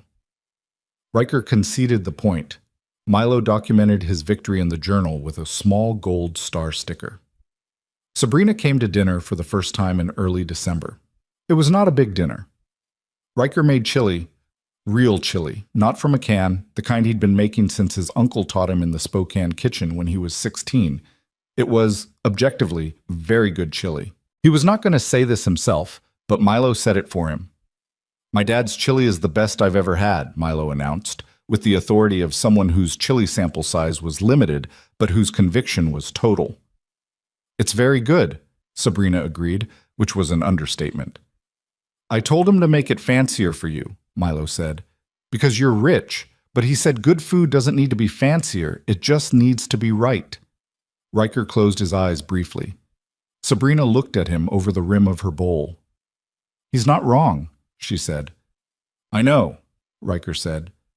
"Thank you. Please don't encourage him to quote me." "I'm writing it in my journal," Milo said, and appeared to be doing exactly that, having produced the field journal from somewhere and begun documenting, presumably, Riker's culinary philosophy. After dinner, while Riker cleaned up, Milo showed Sabrina his full bird list, all 23 entries now, each with a stamp, each with notes in his careful handwriting. He explained the Eurasian tree sparrow situation in full. He showed her the stellar jay feather between its wax paper pages. He told her about his theory, which he'd been developing since October, that the birds that came to their back fence were the same specific birds returning, not random different birds, and that they had a system of visitation that he was still mapping. "That's actually a real thing," Sabrina said. "Birds have territories. They do return to the same places." Milo looked at her with the pure satisfaction of someone whose hypothesis had been confirmed by an adult. "I knew it," he said. "You should document the times," she said, "and the weather conditions. If you track it long enough, you might see a pattern." He stared at her. "Can you help me make a chart?" "Yeah," she said, "I can do that." From the kitchen, over the sound of running water and dishes, Riker listened to his son and Sabrina design a bird observation chart at the kitchen table, Milo's voice rising and falling with enthusiasm, Sabrina asking questions that were specific enough to show she was paying real attention. He stood at the sink with the warm water running over his hands and felt something settle in him that had been unsettled for a very long time. It wasn't perfect. He wasn't going to tell himself it was perfect. There were things to navigate still. The gap in their worlds was real, not something you dissolved by wanting to. She had a life that operated at a scale he had never inhabited, and he had a life whose demands were specific and physical and daily, and the overlap was not automatic. They were going to have to build the overlap deliberately, which was more work than the version where things just fit. But Milo was showing her his journal page by page, and she was looking at each one with genuine attention, and the kitchen smelled like chili and dish soap, and outside the December rain came down steady and even against the windows. He dried his hands and went back to the table. January brought the Knox Systems Foundation announcement. Sabrina had been developing the concept since before the gala, quietly, in the margins of her regular work, in early morning hours and late evening notes that Priya had started calling the Parallel Project. It was a national foundation focused on three things: confidence-building programs for adolescents, anti-bullying resources for schools, and accessible mental health support for communities that didn't have it. The kind of foundation that came from a specific place, not a PR exercise, not a tax strategy. The kind that came from having been a heavy kid in Portland who learned to protect herself by building things, and who understood at a cellular level what it cost to grow up in a room that was laughing. She announced it at a press conference in mid-January. Riker watched it on his phone in the shop during his lunch break, sitting on an overturned crate with a sandwich in one hand and his phone propped against a toolbox. The feed was slightly delayed, and his phone screen had a crack across the upper corner that made the image fragment slightly along one edge. And none of this mattered because he was watching her stand at a podium in front of a room full of cameras and journalists and say, plainly and without the careful corporate distance she usually kept at these things, "I built this company from a studio apartment and a credit card I shouldn't have maxed out. I built it because I was a kid who got told she was too much, and I decided to do something with all that too much." She looked at the room directly. "But somewhere along the way, I forgot that building something for yourself and building something that reaches back, those aren't the same thing. This foundation is me trying to close that gap." Dennis appeared beside him, looked at the phone, looked at Riker. "That your girl?" Riker looked at Dennis. "Yeah." Dennis nodded slowly, the nod of a 63-year-old man who had developed a philosophy about most things. "She did good," he said, and walked back to his workbench. Riker ate his sandwich and watched the rest of the press conference and thought that Dennis was not wrong. She called him that evening. Her voice had the specific quality of someone who had spent a full day performing composure and was now, in private, allowing themselves to simply be tired. "How'd it go?" he asked. "Good, I think. The coverage is... I don't read my own coverage." "Smart. Priya reads it and gives me a summary. The summary is good." "Then it went well." A pause. "I was nervous," she said, "which I wasn't expecting. I've done hundreds of these." "This one was different," he said. "Yeah." Her voice was quiet. "This one was mine." He understood what she meant. The difference between the thing you do for the company and the thing you do because it came from somewhere in you that doesn't have a business case. The thing that's yours, that you're putting out into the world without the protection of a strategy or a metric. That was terrifying in a specific way that professional success wasn't. "You did good," he said, using Dennis's words, not because he'd planned to, but because they were right. She was quiet for a moment. "Riker." "Yeah." "Thank you for coming back." She said it simply, without performance. "In the lobby. You didn't have to do that either." "And you did."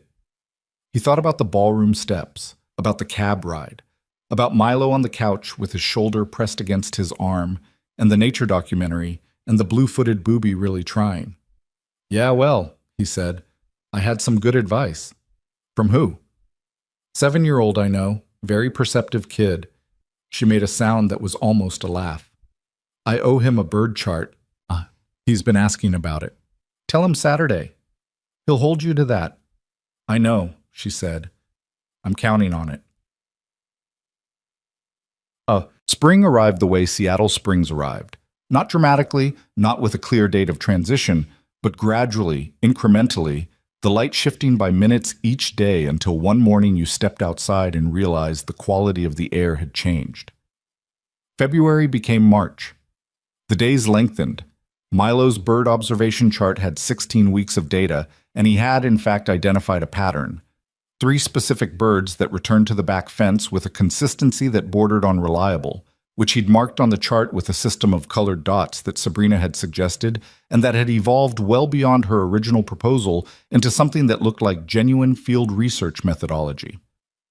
"This kid should be a scientist," Sabrina told Riker, standing at the kitchen counter looking at the chart spread across the table. "He's 7, Riker said. "Some people know early." "He also wants to be a truck driver, a marine biologist, and a professional kettle corn taster. He's keeping his options open." "Smart," Sabrina said. "Diversified portfolio." Milo from the other room shouted, "I heard that, and I'm still adding astronomer to the list." Riker and Sabrina looked at each other. "He hears everything," Riker said. "I know," she said. "It's terrifying and wonderful." She had been part of the house's rhythm by March in the way that happened not through a single decision, but through accumulated presence. She didn't live there. Her apartment was her space, and she needed her space, and Riker understood this without it needing to be negotiated. But she was there for dinners on Thursdays, sometimes Saturdays. She was the person Milo texted with bird findings when Riker's phone was out of reach. She was in the rotation of people who could pick Milo up from school on the rare occasions when Riker got caught in a job that ran late, which she had done twice and which Milo had declared both times excellent because she let him choose the after-school snack without editorial comment. She was also navigating, in parallel, the particular challenge of having a public life and a private one that kept brushing against each other. The Foundation coverage had included, eventually, a reference to her personal life, vague, sourced from somewhere she couldn't identify, the kind of paragraph that said she had been seen around Seattle with a companion who was described as a local tradesman, which was the kind of language that was technically not wrong, and also managed to be condescending in exactly 12 words. She'd told him about it directly, which was progress, and he'd read it and shrugged in the way of someone who had decided the opinion of journalists about his occupation was not his problem. Tradesman, he'd said, flat. They meant it as, I know what they meant it as. He handed her phone back. I fix diesel engines. That's an honest job. I'm not going to be embarrassed about it because someone in a newsroom thinks the word tradesman is clever. She looked at him. You okay? He asked. I'm fine, she said. I was worried about how you'd feel about it. I feel fine about it.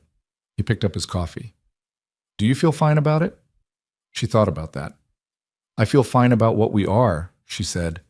I feel annoyed about the way it gets framed. Then feel annoyed about the framing and fine about us. He said it practically, like it was simple math. Those are different things. She nodded slowly. You're very rational about this. I fix things for a living. I find rational useful. She had kept that exchange in her head for a while after. The ease of it. The way he'd taken the thing that she'd been anxious about and separated it into its actual components. The thing that mattered and the thing that didn't. Without diminishing her annoyance or inflating it into something larger than it was.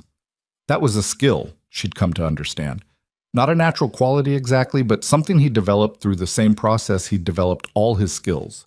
By doing difficult work, repeatedly, until it became reliable. She'd been trying to learn it. She was better at it than she'd been in October. Not good. Better. The Knox Foundation's first real program launched in April, a pilot confidence and leadership curriculum in 5 Seattle public schools, running through the end of the school year. Sabrina was involved at a level that was probably more operational than a CEO should be for a foundation program.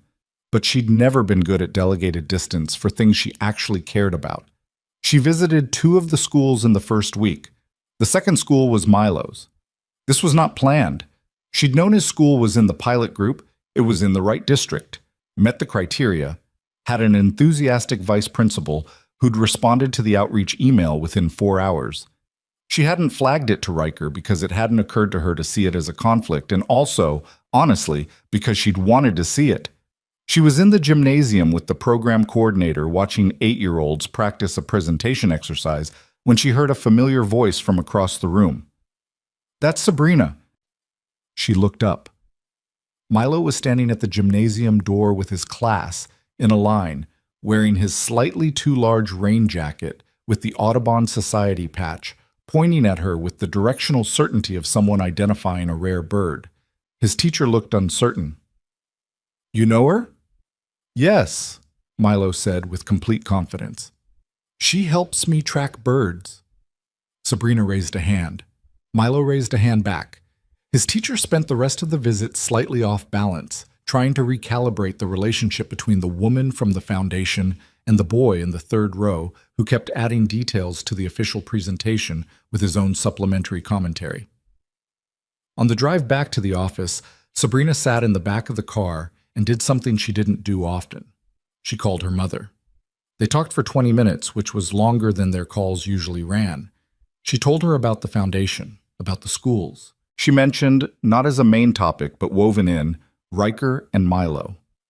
Her mother, who was a practical woman who had spent 30 years watching her daughter build walls and live inside them, listened without interrupting, which was itself unusual. When Sabrina finished, her mother was quiet for a moment. Then she said, "The boy sounds like a good one." "Which one?" "Both," her mother said. "But I meant the little one." A pause. "He just took your hand?" "Yeah," Sabrina said.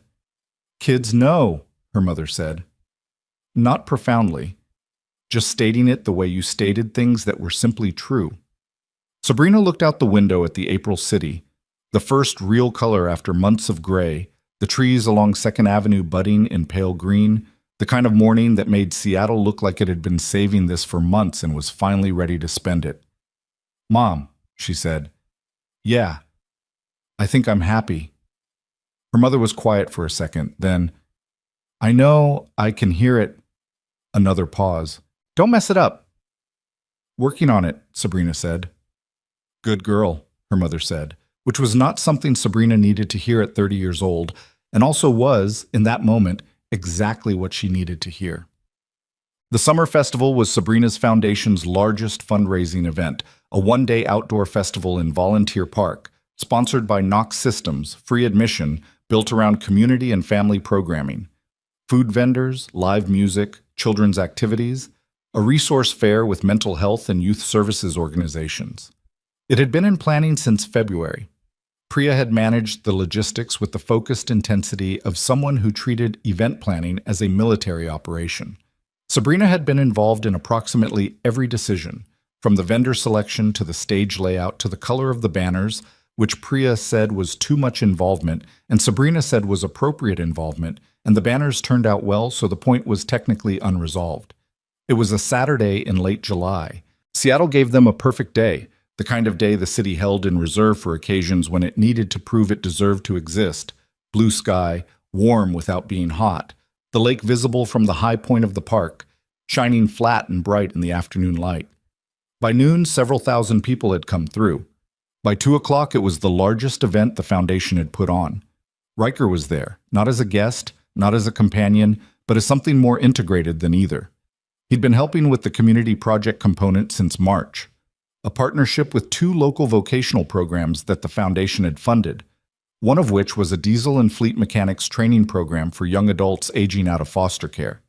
He'd connected the dots between the program and Ballard Diesel, had talked to Dennis, who had agreed with characteristic abruptness to take on 2 apprentices per cycle. Riker had been running the mentorship side of it for 3 months, and he was good at it, in the specific way that people were good at things that drew on what they'd actually learned rather than what they'd studied. At the festival, the vocational program had a booth. Riker was there for part of the afternoon, talking with 2 of his current apprentices and with a group of teenagers who'd come with a youth center from Rainier Valley. He was not performing anything. He was just explaining how engines worked, which was what he did when he was in his element, clear and direct and engaged in a way that was different from social engagement, more natural, the way everyone was better at being themselves inside the thing they actually knew. Sabrina watched him from across the festival grounds at one point, just for a moment while she was between conversations. She watched him crouch down to explain something at a display, watched one of the teenagers lean in, watched Riker respond with the patience he had for people who were learning as opposed to people who were wasting his time, which required 2 completely different modes that he deployed without appearing to switch between them.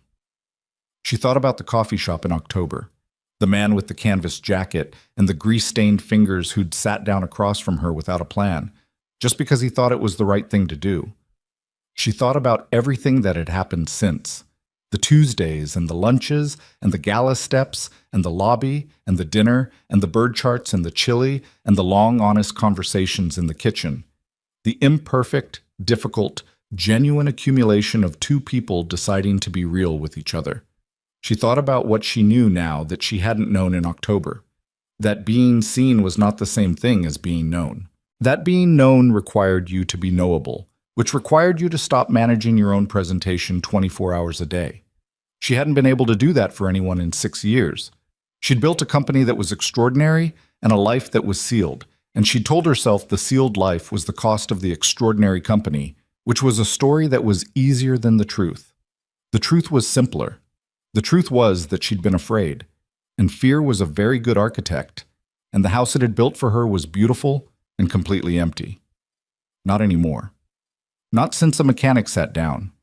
Milo appeared beside her. He'd been running around the festival for most of the afternoon with a clipboard, conducting what he'd told her this morning was a field survey, which appeared to involve noting every bird he spotted in the park and their GPS coordinates, estimated, which he was tracking using a method he'd developed himself involving the park map and a pencil. He had 6 entries so far and looked extremely satisfied. "I found a cedar waxwing," he said. "Where?" "Near the north edge, by the big Doug fir." He showed her the clipboard. The entry was meticulous: time, location reference, weather conditions, direction of flight. He'd drawn a small sketch. "That's a good find," she said. "They don't come down often." "I know." He closed the clipboard with the efficient satisfaction of a field researcher completing a data entry. He looked at the festival around them. The crowds, the music, the afternoon light, his father across the grounds, in conversation. "This is a good day," he said. It was not a complicated statement. It was just a 7-year-old telling the truth about a day. "Yeah," Sabrina said. "It really is." He slid his hand into hers, same as the market in October. No announcement, no ceremony, just a small hand finding hers and holding on, because that was what you did with people you'd decided were safe. She held on back. The proposal happened at 4 in the afternoon, which was not a time anyone would have scripted for it. Sabrina was on the main stage, wrapping up a brief address to the crowd. A few minutes about the foundation's first year, what had been built, where it was going. She was comfortable on stage now, in the way she was comfortable in boardrooms, which was to say she was there, fully, with all of it. She finished her remarks. The crowd applauded. She was stepping back from the podium when the MC, a woman from the Foundation's communications team, said, "Actually, I think we have one more thing." And Sabrina turned and Riker was there. He had come from the side of the stage. He was in a blue shirt she hadn't seen before, and he looked like himself, not dressed for a different occasion, not performing a different version. Just himself, in a blue shirt, walking toward her in front of a few thousand people with the specific focused quality he brought to things that mattered.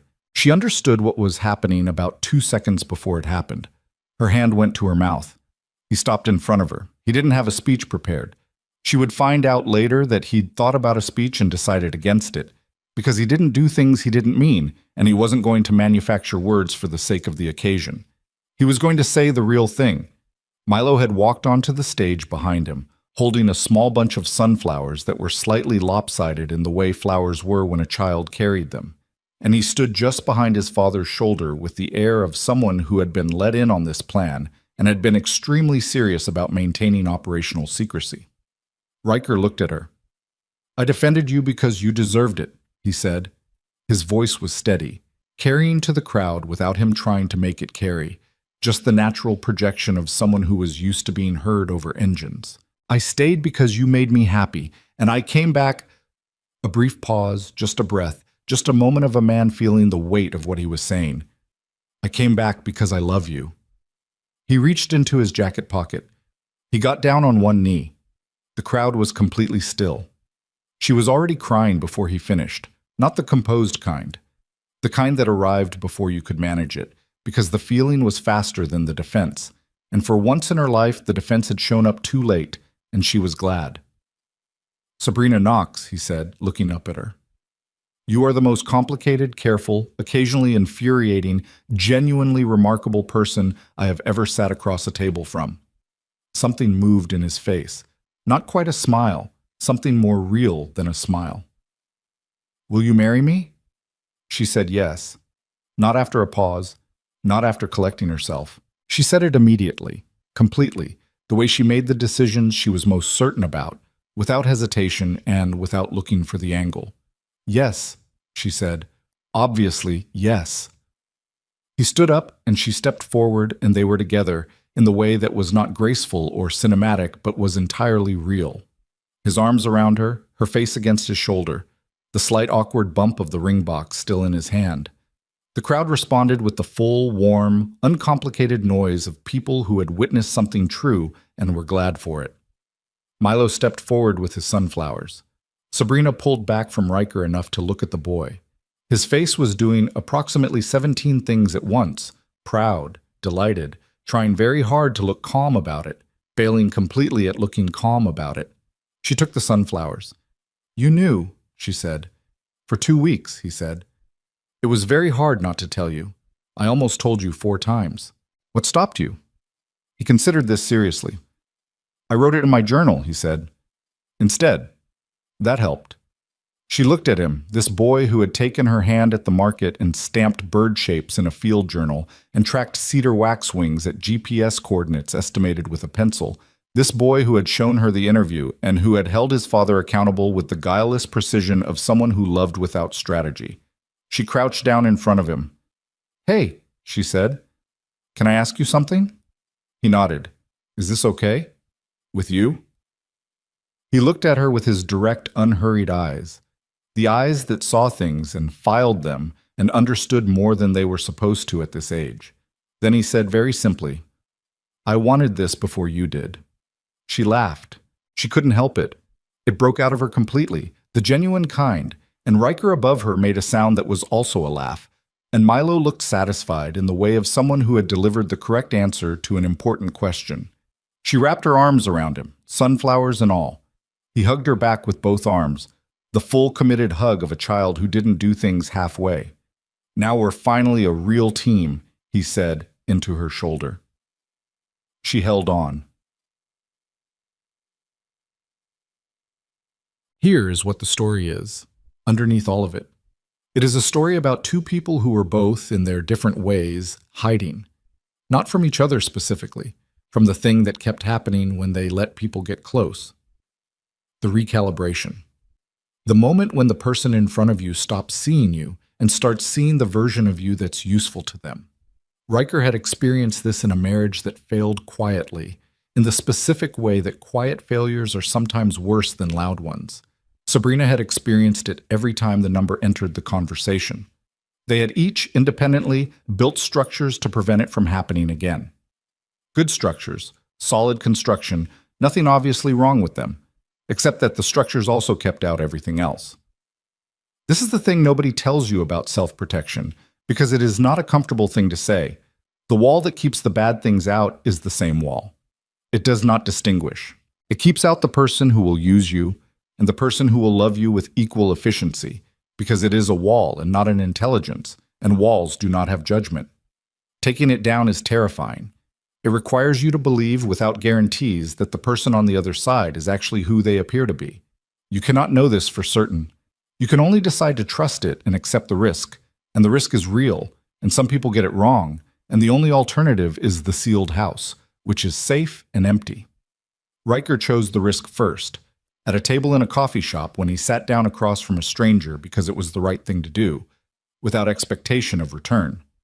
That was who he was at his best. The man who showed up because something needed doing. Sabrina chose it slower, the way she did most things, carefully, calculatingly, and then all at once. The moment she stopped calculating and just held a child's hand in a crowded market. The moment she said yes on a stage in a park in July. Because the feeling was faster than the defense. Milo, who was 7 and therefore not interested in protecting himself from things that seemed good, had known from the beginning. There is a version of this story where the fear wins, where Riker stays on the ballroom steps and doesn't come back, where Sabrina never goes back to the coffee shop on those Tuesdays, where both of them remain inside their structures, which are good structures, well built, that would have served them fine for years, and fine is not the same as alive. They chose alive. It cost them something, trust, pride, the comfortable distance they'd both been maintaining from their own vulnerabilities. It was not smooth, it was not clean.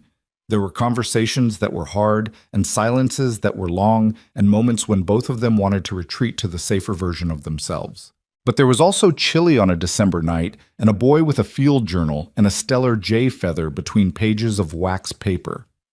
There were Tuesday mornings and bird charts, and a foundation that grew from a personal scar into something that reached back. There were 3 people at a kitchen table figuring out the logistics of a life together, making it up as they went, getting some of it wrong, getting enough of it right. The team, as Milo had declared it. Finally, a real team. In the end, if you're looking for what this story is about, it's about this. The most important thing you will ever do is not the company you build, or the title you hold, or the number that gets attached to your name. It is the moment you decide to sit down across from someone, without expectation, without angle, without the protection of a careful presentation. It is the moment you decide that being known is worth the risk of being known. That is the whole thing. Everything else follows from that.